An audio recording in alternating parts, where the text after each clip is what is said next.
இந்த பேராசை இருக்கிறதே, அதுபோல் ஒரு மனிதனை அழிவு பாதைக்கு இட்டு செல்லும் ஒரு விஷயம் இந்த உலகத்தில் கிடையாதுங்க. இந்த பேராசை தான் மனிதனுடைய அத்தனை துன்பங்களுக்கும் காரணமாக, அடிப்படையாக, அடிநாதமாக விளங்குகிறது. ஆகவே பேராசையை விட்டுவிட்டு பேராசையை இன்றி வாழ நாம் பழக வேண்டும். ஒரு பிச்சைக்காரன் தெருவில் பிச்சை எடுத்துக்கிட்டு போயிட்டே இருக்கான். இதை ஒரு மொட்டை மாடியிலிருந்து அந்த ஊர் அரசன் பார்த்து கொண்டிருக்கிறான். அப்போ அந்த அரசனுக்கு தோணுது, அந்த பிச்சைக்காரனுக்கு ஏதாவது பிச்சை போடணும்னு நினைக்கிறான். உடனே ஏவலாட்கள் மூலமாக அந்த பிச்சைக்காரனை வரவழைக்கிறான். வரவழைத்து, இதை பாரப்பா, உனக்கு நான் பிச்சை எடுக்கணும்னு விரும்புகிறேன், உனக்கு என்ன வேணும் கேளுன்னா.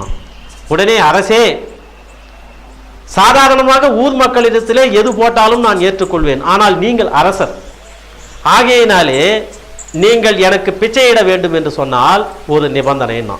பாருங்க, பிச்சை வாங்கிறதுக்கு கூட ஒரு நிபந்தனையாக இருக்கிறது. ஏனென்றால் போடுபவன் அரசன் அல்லவா, ஆகையினாலே ஒரு நிபந்தனை.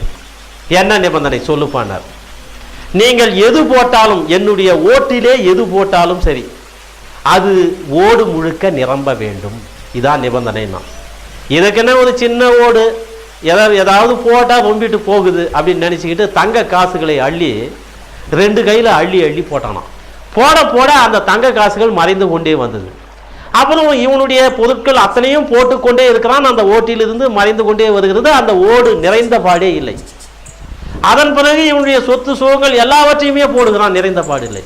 ஒரு கட்டத்தில் அந்த அரசன், அப்பா, நான் தோல்வியை ஒப்புக்கொள்ளுகிறேன், உன்னுடைய ஓடு நிரம்புகிற அளவுக்கு என்னிடத்திலே செல்வம் இல்லை, இந்த ஓடு விசித்திரமாக இருக்கிறது, இது எப்பேற்பட்ட ஓடு எனக்கு தெரியவில்லையேன்னு கேட்டான். அப்போ தான் அந்த பிச்சைக்காரன் சொன்னானா, அரசே, இந்த ஓடு சாதாரண ஓடு அல்ல, ஒரு பேராசைக்காரனுடைய மண்டை ஓட்டிலிருந்து தயார் பண்ண ஓடுன்னா.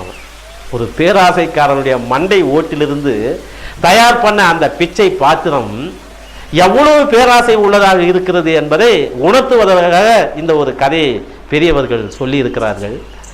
இது போன்ற சின்ன சின்ன கதைகள் மூலமாக எத்தனை நீதிகள், எத்தனை நெறிமுறைகள் நமக்கு வகுத்து வைத்திருக்கிறார்கள் பெரியவர்கள். அதையெல்லாம் கொண்டாட வேண்டும், சிந்திக்க வேண்டும். ஒரு நல்ல பாடல் உங்களை நாடி வந்து கொண்டிருக்கிறது, பார்ப்போமா?